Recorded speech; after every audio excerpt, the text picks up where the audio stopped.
One of the important core life skills recommended by WHO is decision making. Our ability to assess available options and to identify what is important or who is important.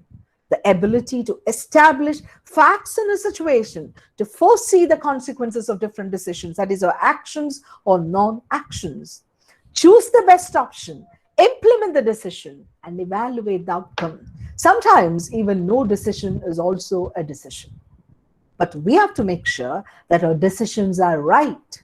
If we realize that it was a wrong decision, what do?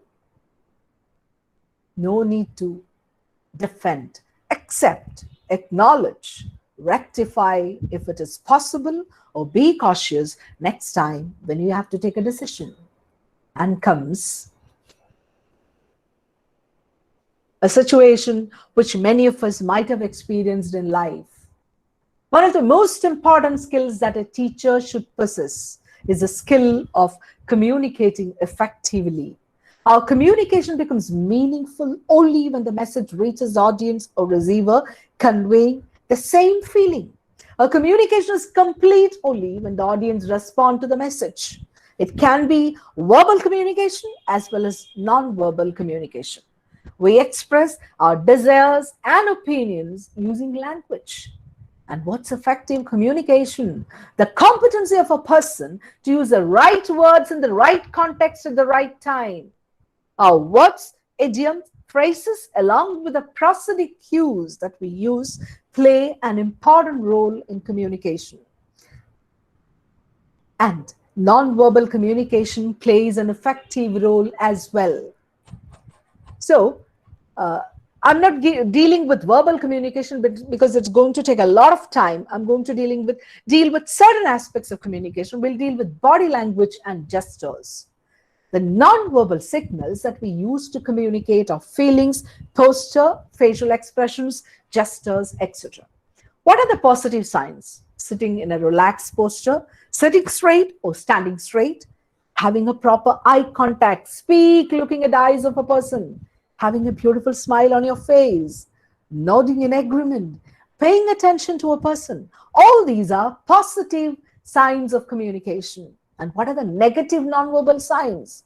Staring at people, rubbing our nose, hiding our palms, yawning in front of the class. The whole class will yawn back at you.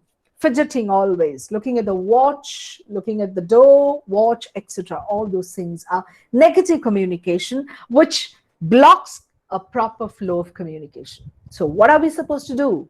When we are communicating, maintain an assertive posture. We can sit or stand straight. Let's stop fidgeting. Use appropriate hand movements. And one thing that we need to remember is never point a finger at someone, because pointing a finger is an insulting gesture. Avoid pointing a finger. So if you want to call a student in your class, if you don't know the name of the person, what do? You don't need to point your finger. You can point your whole hand. That's an excellent posture which you can use. Okay, so these are the non-verbal signals.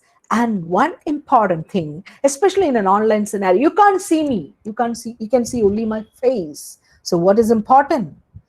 My facial expressions are very, very important in the class. And the universal facial expressions are surprise, fear, disgust, contempt, anger, sadness, and happiness.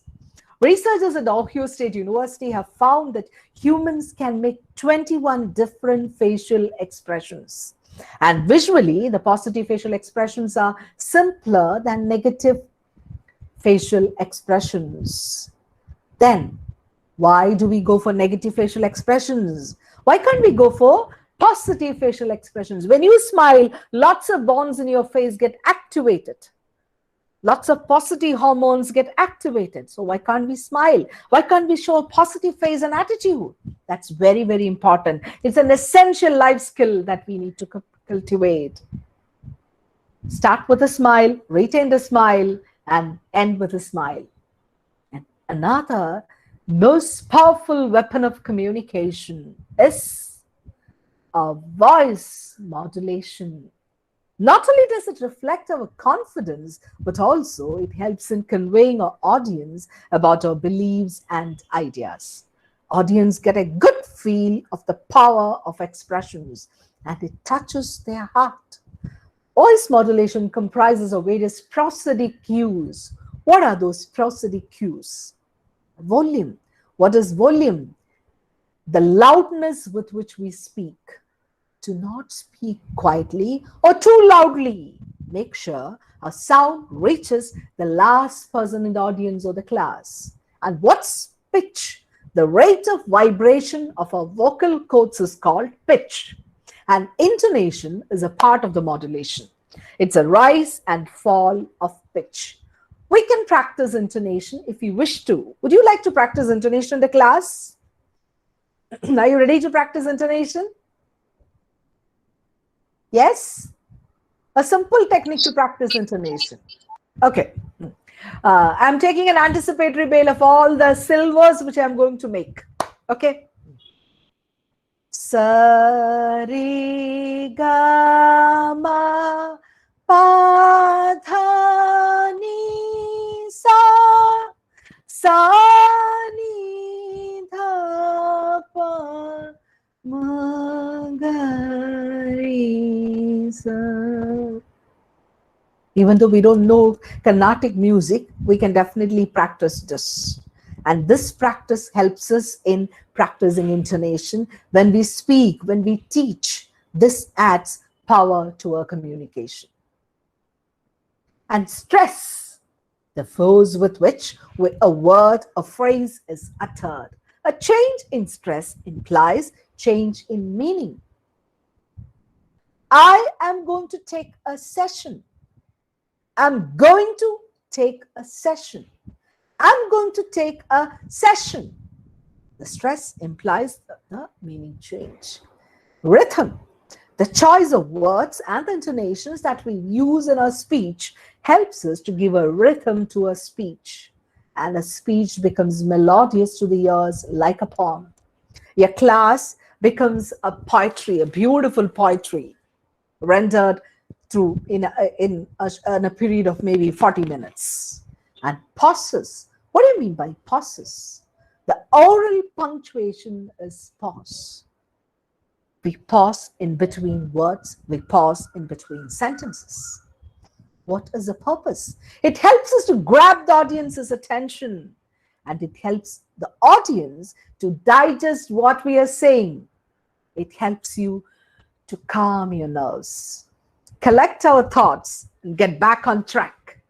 And it helps in eliminating the filler words, and it adds variety to our speech.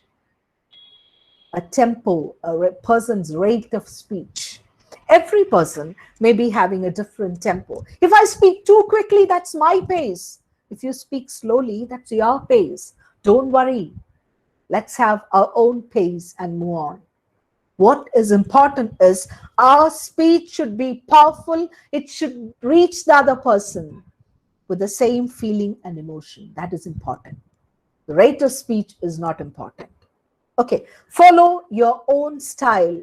See what are the problems in that and develop it. No need to imitate another person's style.